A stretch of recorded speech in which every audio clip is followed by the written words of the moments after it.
Unit पढ़ेंगे communication in education administration and management. Communication जो है वो शब्द इंग्लिश के शब्द से लिया गया है, जिसको लैटिन भाषा के कम्युनिस शब्द से बना है, जिसका मतलब होता है साझा, कॉमन या सामान्य। हर व्यक्ति को अपने विचारों के आदान प्रदान के लिए किसी न किसी विधि द्वारा वो अपनी बात को दूसरे तक पहुंचाता है। अपनी बात को कहने के तरीके अलग अलग हो सकते हैं, भाव द्वारा, शब्दों द्वारा या किसी अन्य माध्यम द्वारा। जब हम अपनी बात को, अपने विचारों को दूसरे तक पहुंचाते हैं तो वो कहलाता है कम्युनिकेशन। कम्युनिकेशन जो है वो शिक्षा का एक महत्वपूर्ण अंग है। कम्युनिकेशन के बिना, संप्रेषण के बिना जो है एजुकेशन कंप्लीट नहीं हो सकती, क्योंकि शिक्षण की जो प्रक्रिया है वो विचारों और ज्ञान का आदान प्रदान ही है। अब एक अध्यापक जब अपने विद्यार्थियों को पढ़ाता है तो वो अपने उनको जो उस विषय वस्तु को जो स्टूडेंट तक पहुंचाता है वो अलग अलग माध्यमों के का सहयोग लेकर के पहुंचाता है, लेकिन अपनी जो बात है वो स्टूडेंट तक पहुंचाता है। उसके लिए कम्युनिकेशन आवश्यक है। इसी तरह से जब हम अपनी दैनिक जीवन की बात करते हैं उसमें भी जो कार्यकलाप हम करते हैं उसमें अपनी बात को, अपनी विचारों को प्रकट करने के लिए हम किसी न किसी साधन का प्रयोग करते हैं और वो सभी कम्युनिकेशन के अंतर्गत आते हैं। Bye American management association, American management association के अनुसार जो है communication is any behaviour that result is an exchange of meaning. American management association के अनुसार कम्युनिकेशन, संप्रेषण जो है वो आपके बिहेवियर का, व्यवहार का रिजल्ट होता है जो कि आपकी बात के अर्थ को प्रकट करता है। By Beard and J.R.E. John, communication is the process involving the transmission and reception of symbols, electing meaning in the mind of the participant by the making common their life experiences. अब एक characters of communication, संप्रेषण की विशेषताएं। संप्रेषण हमेशा द्विगामी होता है। संप्रेषण के लिए दो या दो से अधिक व्यक्तियों का होना आवश्यक है। अकेला व्यक्ति जो है वो संप्रेषण नहीं करता। दूसरा है, संप्रेषण करने के लिए माध्यम, ग्राहक आदि की आवश्यकता होती है। संप्रेषण के लिए अलग अलग माध्यमों का उपयोग किया जा सकता है, जैसे शब्दों का, पत्र का, फोन का, ध्वनि का, इनके द्वारा हम कम्युनिकेशन करते हैं। कम्युनिकेशन जो है किन्हीं दो या दो से अधिक लोगों के बीच में होता है। इनके दो मध्य विचारों का विनिमय होता है, अपने बात को अपने तक पहुंचाने का। कई लोगों, कम्युनिकेशन के लिए जरूरी नहीं है कि आपस में सभी लोग वार्तालाप करें। कम्युनिकेशन इस प्रकार भी हो सकता है कि एक व्यक्ति ही अपनी बात बहुत सारे लोगों को पहुंचा रहा है, तो वो भी कम्युनिकेशन के अंतर्गत आता है। जैसे क्लासरूम के अंदर जब टीचर पढ़ा रहा होता है तो स्टूडेंट शांति से सुन रहे होते हैं, बोल शिक्षक रहा होता है, बच्चे सारे शांति से सुन रहे होते हैं, लेकिन वो भी कम्युनिकेशन ही होता है, क्योंकि अध्यापक जो है वो अपनी बात को विद्यार्थियों तक पहुंचा रहा है। एक साथ कई विद्यार्थी उसकी बात को सुन रहे हैं। संप्रेषण में अंतःक्रिया व पृष्ठपोषण आवश्यक रूप से शामिल होता है। इंपॉर्टेंस ऑफ कम्युनिकेशन, कम्युनिकेशन का महत्व। संप्रेषण, कम्युनिकेशन जो है वो प्रत्येक क्रिया का आधार होता है। कोई भी कार्य हम बिना संप्रेषण के नहीं कर सकते। जैसे विद्यालय का कोई भी काम है, प्रधानाध्यापक द्वारा जब तक निर्देश नहीं दिए जाते, अध्यापक कर्मचारी वो कार्य नहीं करेंगे। इसी तरह अध्यापक अगर कम्युनिकेशन नहीं करेगा, संप्रेषण नहीं करेगा, तो अपनी बात विद्यार्थियों तक नहीं पहुंचा सकता। विद्यार्थी जब तक अपने विचारों को अध्यापक तक नहीं पहुंचाते किसी भी माध्यम के द्वारा, तो वो अपनी समस्याओं का समाधान नहीं कर सकते। तो इसी कहेंगे कि संप्रेषण जो है वो किसी प्रत्येक क्रिया का आधार होता है। दूसरा है, संप्रेषण संगठन के उद्देश्यानुसार कर्मियों को एकत्रित करता है। हर व्यक्ति, प्रत्येक संगठन में, प्रत्येक व्यक्ति में कोई ना कोई कौशल होता है, लेकिन उस कौशल को जब तक दूसरे व्यक्ति नहीं जानेंगे, जब तक वो उसे बताएगा नहीं, उसे प्रकट नहीं करेगा। और किसी भी कार्य के लिए जो संगठन के व्यक्ति हैं उनको इकट्ठा करके उनकी योग्यता के अनुसार कार्य को बांटने के लिए जरूरी है कि उन सबके बीच में आपस में कम्युनिकेशन बना रहे। तीसरा है, संप्रेषण योजना निर्माण का आधार है। विद्यालय में समय समय पर जो है अलग अलग योजनाएं बना करके कार्य किए जाते हैं, और उन योजनाओं के निर्माण के लिए जब संगठन के प्रधान द्वारा उनको इकट्ठा किया जाता है, सभी को उनके विचार विमर्श के द्वारा जब योजनाओं का निर्माण किया जाता है, तो वो योजनाएं ज़्यादा अच्छी होती हैं, अच्छे से लागू की जा सकती हैं, और उस योजनाओं के उद्देश्यों का जो निर्धारण है वो सभी के विचार विमर्श के अनुसार किया जाता है, इसलिए वो ज़्यादा उपयोगी सिद्ध होती हैं। फिर आता है संप्रेषण सहयोग का आधार है। किसी भी कार्य को जब कई लोग मिलकर के करते हैं तो उनमें आपस में संप्रेषण का होना अनिवार्य है, क्योंकि यदि वो एक दूसरे से कम्युनिकेट नहीं करेंगे, एक दूसरे से अपनी तक बात नहीं पहुंचाएंगे, तो कोऑर्डिनेशन नहीं बैठ पाएगा काम करने में। और जब मिलजुल करके कोई कार्य करना होता है तो सभी को अपने अपने विचार प्रकट करने पड़ते हैं, उनके विचारों को स्वीकार किया जाता है, उनके विचारों को संगठित रूप से कार्य किया जाता है, और इसके लिए किसी भी कार्य में सहयोग के लिए आवश्यक है कम्युनिकेशन का होना। संप्रेषण प्रत्येक निर्णय का आधार होता है।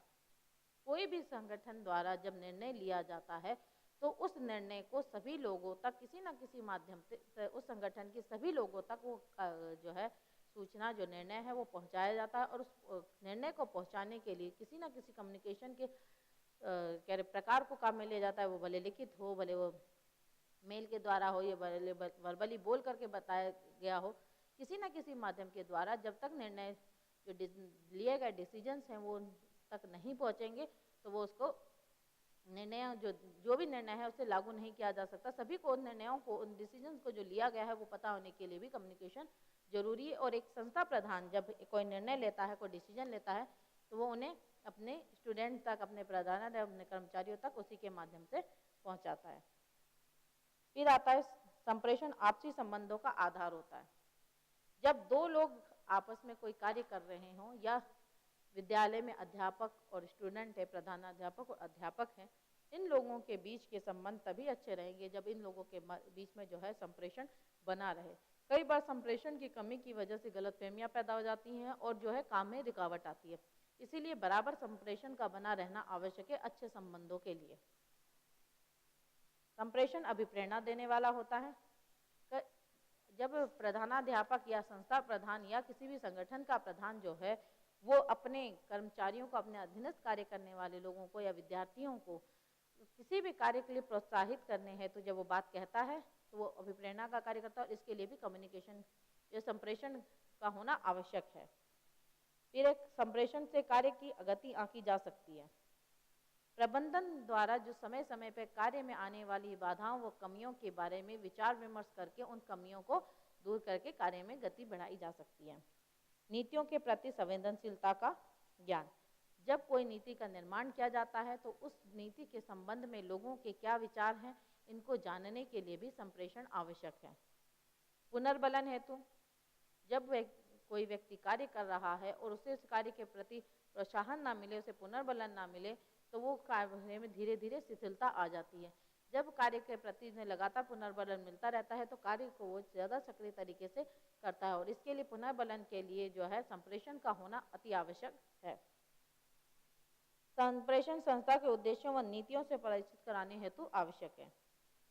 हर संस्था की अपनी नीतियां और उद्देश्य होते हैं और उन नीतियों और उद्देश्यों के अनुसार ही कार्य करना पड़ता है। लेकिन अगर ये नीतियां और कार्य सभी लोगों को, जो उद्देश्य जो निर्धारित किए गए हैं वो सभी लोगों को अगर पता नहीं होंगे तो कार्य ठीक से सही उद्देश्यों के अनुसार नहीं किया जा सकता। इसीलिए जब कभी भी कोई संस्था कोई उद्देश्य निर्धारित करती है, कोई नियम बनाती है, तो उसे विभिन्न माध्यमों के द्वारा अपने सभी कर्मचारियों को, अपने अधीनस्थ कार्य करने वाले सभी कर्मचारियों को उन नीतियों और उद्देश्यों का ज्ञान करवाया जाता है, ताकि कार्य उस नीति और उद्देश्य के अनुसार किया जा सके। और जब कभी भी इस कार्य में बाधा आती है तो संप्रेषण के द्वारा उन नीति और उद्देश्यों का याद करवा करके, उन्हें रिकॉल करवा करके वो काम सही तरीके से करवाया जाता है।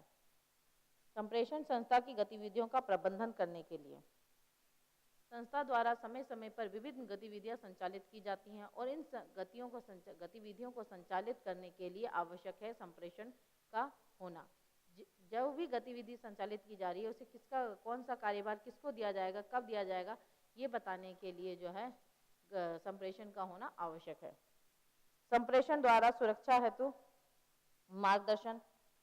कई बार जो है सूचनाएं गलत ढंग से विद्यार्थियों, अध्यापकों तक पहुंचती हैं और उससे जो है वो हतोत्साहित हो जाते हैं या उनके कार्य में बाधा आती है। तो जरूरी है कि संप्रेषण जो है वो लगातार बना रहे, और संप्रेषण के द्वारा कई बार इन लोगों के बीच में जो बाधाएं उत्पन्न हो रही होती है उन्हें भी दूर किया जाता है।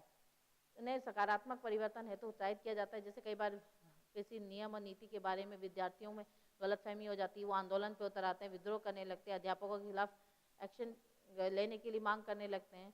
तो ऐसे में जब बराबर कम्युनिकेशन बना रहेगा विद्यार्थियों के बीच में और प्रशासन के बीच में, तो वो अध्यापकों और उनके बीच में, विद्यार्थियों के बीच में जो भी समस्या आई है उसका समाधान कर सकते हैं।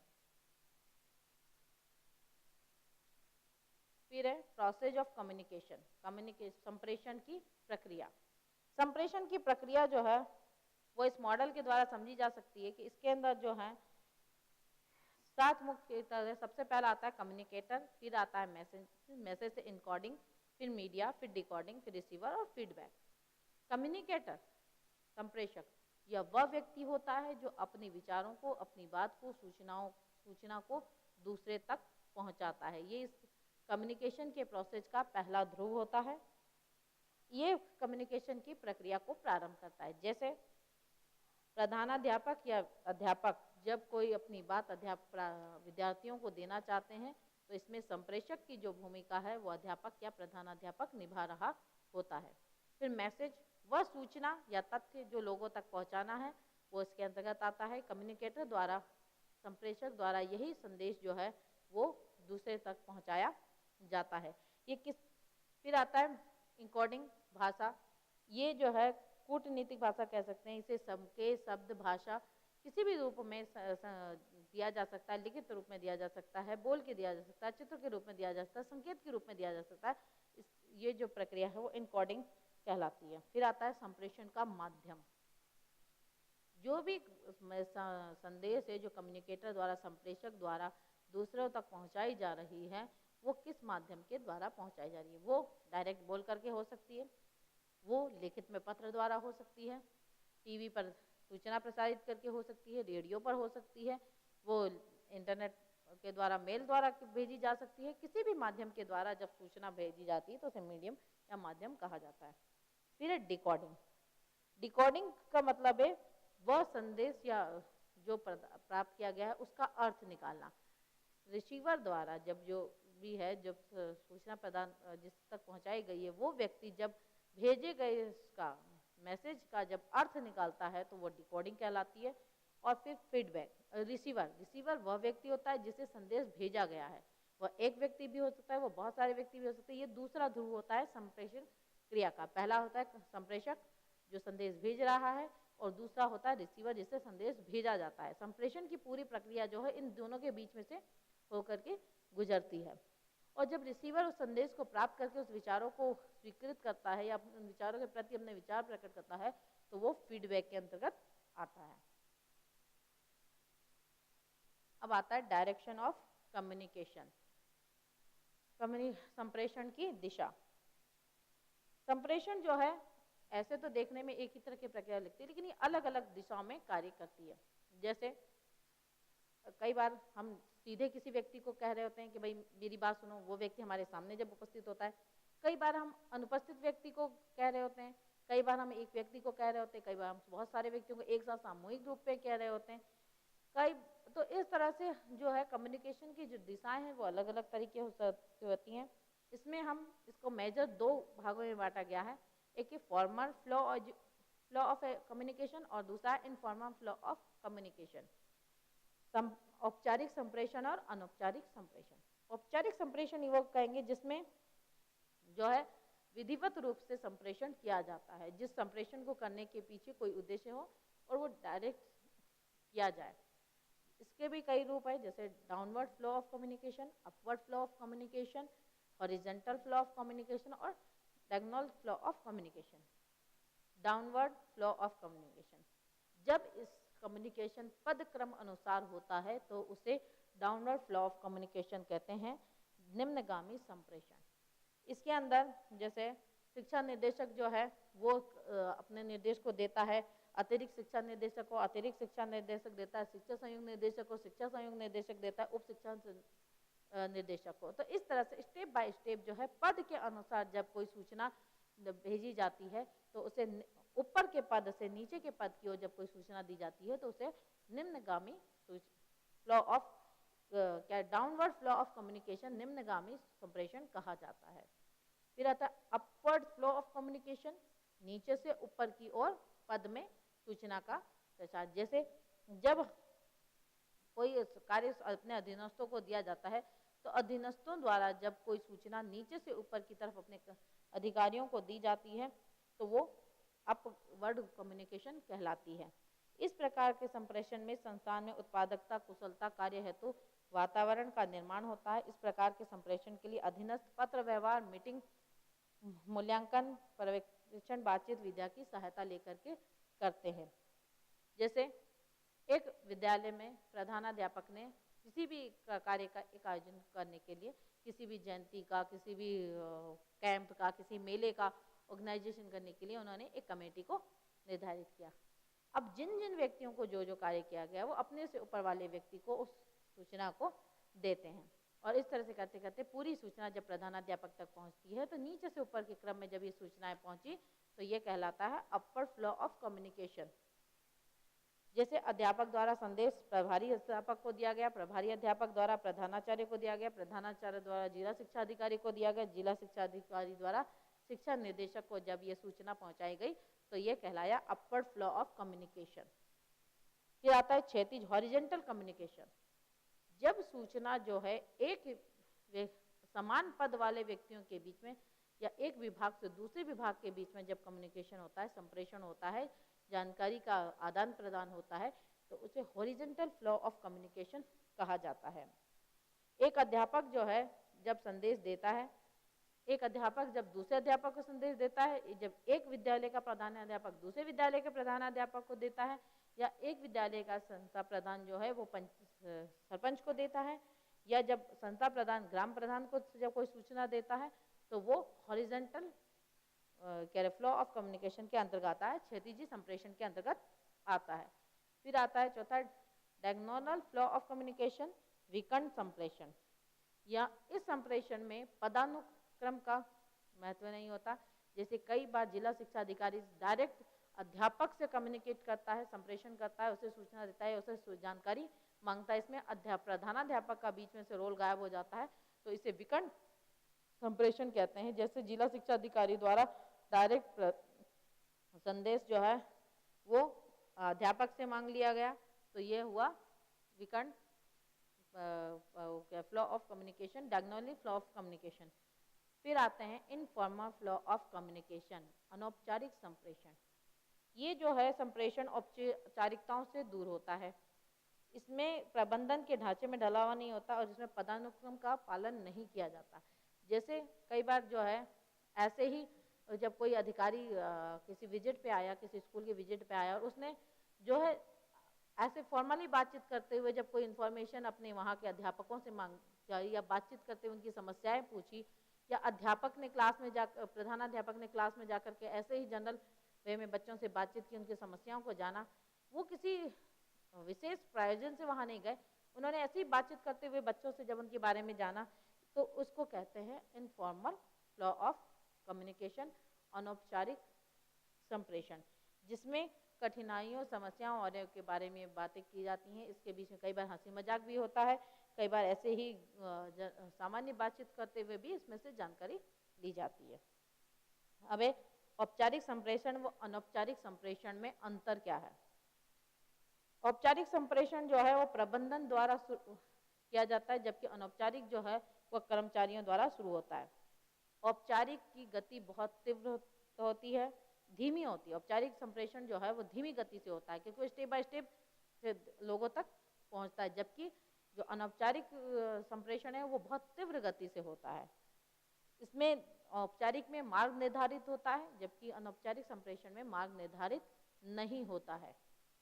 ये सुनियोजित और लिखित होता है। औपचारिक जो भी संप्रेषण होगा वो लिखित रूप में होगा और औपचारिक रूप में होगा, रिकॉर्डेड होता है, वस्तु उन्मुख होता है, इसमें लचीलापन नहीं होता। जबकि अनौपचारिक जो है वो मौखिक होता है, अनियोजित होता है और इसमें कोई भी रिकॉर्ड नहीं रखा जाता। ये जनरल बातचीत द्वारा समस्या सुनी जाती है और ये लचीलापन होता है, इसमें ये अनियंत्रित होता है और इसमें जो आधारित सूचनाएं जो होती हैं अनौपचारिक शिक्षण के संप्रेषण के अंतर्गत जो सूचनाएं करती है वो स्पष्ट नहीं होती हैं, विश्वसनीय नहीं होती हैं, इनके विकृत होने की संभावना रहती है। जबकि औपचारिक संप्रेषण के द्वारा जो सूचना प्राप्त होती है उसके में विकृति का अभाव पाया जाता है, ये प्रामाणिक होती हैं और इसमें रुचिपूर्ण या मजाक सम्मिलित नहीं होता, जबकि अनौपचारिक शिक्षण के अंतर्गत मजाक शामिल होता है।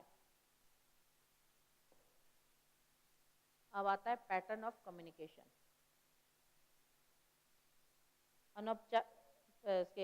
औपचारिक संप्रेषण में पैटर्न, इसको हम कई तरीके से कर सकते हैं। जैसे सबसे पहले आता है पैटर्न ऑफ कम्युनिकेशन में आता है फॉर्मल कम्युनिकेशन और इनफॉर्मल कम्युनिकेशन।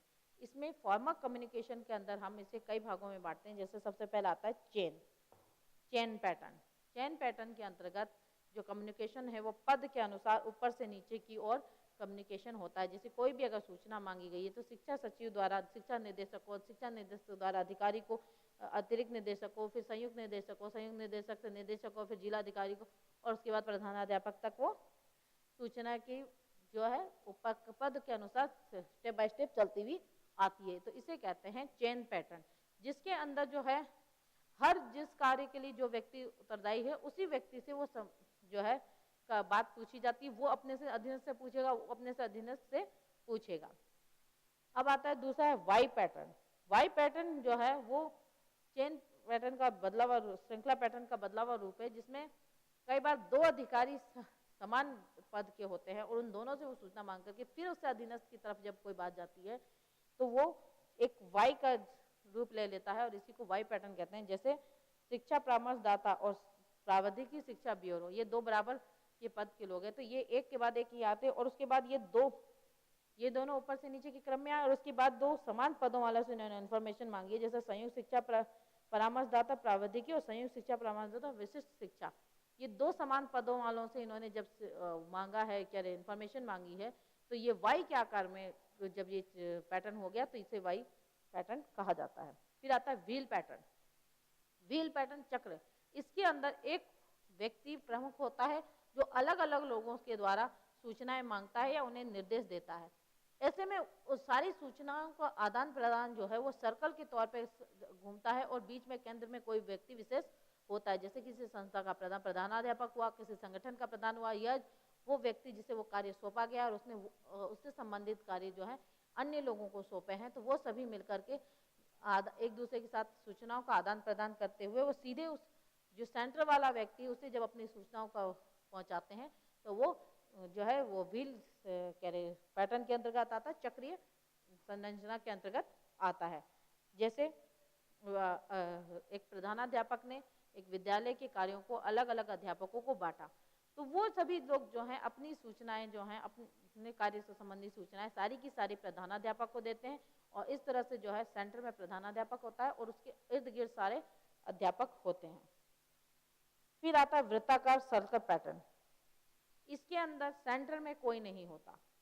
ये जो है प्राय इस तरह का होता है कि इसमें आपस में सहयोग करते रहते हैं सभी लोग और एक दूसरे से संबंधित कार्य करते रहते हैं। इसमें सभी लोग एक समान पद के होते हैं और आपस में एक दूसरे से घूम फिर करके किसी एक कार्य को कर रहे होते हैं और एक दूसरे को सूचनाओं को आदान प्रदान कर रहे होते हैं। फिर आता है सिताराकार स्टार पैटर्न। इसके अंतर्गत जो है ये लोकतांत्रिक प्रणाली का ये सबसे अच्छा माना जाता है। इसमें सभी लोग एक दूसरे से जुड़े होते हैं, डायरेक्ट एक दूसरे के साथ ये लोग आदान प्रदान कर रहे होते हैं सूचनाओं का। फिर एक कॉमकॉन पैटर्न। ये पैटर्न स्टार और व्हील दोनों को मिला करके बनता है। यहाँ कोई भी सदस्य किसी अन्य सदस्य से संप्रेषण कर सकता है। संप्रेषण केवल केंद्रीय व्यक्ति से ही नहीं होता, केंद्रीय व्यक्ति से तो होता ही है, इसके अलावा अगर वो चाहें तो आपस में भी एक दूसरे के साथ डायरेक्ट कम्युनिकेशन कर सकते हैं और इसी को कहते हैं कॉमकॉन पैटर्न। फिर आता है अनौपचारिक कम्युनिकेशन। अनौपचारिक कम्युनिकेशन दो तरीके से होता है, एक ग्रेप वाइन पैटर्न और दूसरा rumour pattern. Grapevine pattern का मतलब यह है कि कई बार जो है अस्पष्ट सी खबरें होती हैं जो मजाक के तौर पे एक चलना प्रारंभ होती है और धीरे धीरे वो फैलती जाती हैं। वो तब तक फैलती जाती हैं जब तक कि कोई दूसरी नई बात नहीं आ जाती, तब तक वो बात फैलती रहती है। जैसे ये हंसी मजाक में जब एक व्यक्ति के बारे में कोई बात कहनी शुरू होती है, वो एक के बाद दूसरे से तीसरे तक पहुंचती जाती है, तो ऐसा हो जाता है। इसमें जनरली क्या होता है, नीचे कार्य करने वाले कर्मचारी इस तरह की हरकतें ज़्यादा करते हैं। जैसे चपरासी जो है कई बार ऑफिस की आधी अधूरी बातें सुनकर के जाकर के जब स्टाफ में वो बातें फैला देते हैं, तो वो इस पैटर्न के अंतर्गत आती हैं, जिसमें उन बातों का कोई तथ्य नहीं होता है, कोई सबूत नहीं होता है कि भाई वो बात सही है कि नहीं है, लेकिन वो बात धीरे धीरे फैलती जाती है और वो तब तक फैलती रह जाती है जब तक या तो उस बात की पुष्टि नहीं हो जाती, अधिकारी तक पुष्टि नहीं हो जाती, या जब तक कि उससे संबंधित कोई दूसरी बात सामने नहीं आ जाती। और तीसरी फिर दूसरा है अफवाह पैटर्न, रूमर पैटर्न। इसके अंतर्गत जो है दुष्भावना से प्रभावित होकर के जब किसी व्यक्ति के बारे में दुष्प्रचार किया जाता है तो वो इस प्रकार का कम्युनिकेशन कहलाता है, अफवाहें फैलाना। और कई बार लंबे समय तक जब अफवाहें फैलती रहती हैं तो लोग उस बात को सच मानने लगते हैं। फिर है टाइप ऑफ कम्युनिकेशन, संप्रेषण के प्रकार। संप्रेषण के प्रकारों को उनके types of communication the basis of use, उनके कार्य उपयोग के आधार पर संप्रेषण को दो भागों में बांटा जा सकता है, एजुकेशनल कम्युनिकेशन और पब्लिक कम्युनिकेशन। एजुकेशनल कम्युनिकेशन, जैसा कि शब्द से पता चल रहा है कि जो भी कम्युनिकेशन शिक्षा से संबंधित किया जाता है, जो भी संप्रेषण शिक्षा से संबंधित किया जाएगा, वो स्टूडेंट्स और टीचर्स के बीच में, प्रधानाध्यापक अध्यापक के बीच में है, सरकार की नीतियों का एजुकेशन से संबंधित नीतियों के बारे में है, या एक अध्यापक का दूसरे अध्यापक के संबंध में है, इसमें जो है ग्रहण करने वाला भी शिक्षा से जुड़ा होता, कहने वाला भी शिक्षा से जुड़ा होता है, ग्रहण करने वाला भी शिक्षा से जुड़ा होता है, ये कहलाता है एजुकेशनल कम्युनिकेशन। और ये शिक्षा में यही कम्युनिकेशन है क्योंकि जो शिक्षा का प्रोसेस है वो कम्युनिकेशन आधारित ही प्रोसेस है। ये जो शिक्षण का कार्य है ये हम बिना कम्युनिकेशन के तो कर ही नहीं सकते, भले वो पढ़ाने का कार्य हो या विद्यालय को संचालित करने का कार्य हो या सरकार के द्वारा बनाई गई नीतियों के आधार पर विद्यालय को संचालित करने का कार्य हो, ये सभी जो कार्य हैं वो कम्युनिकेशन के बिना संभव नहीं।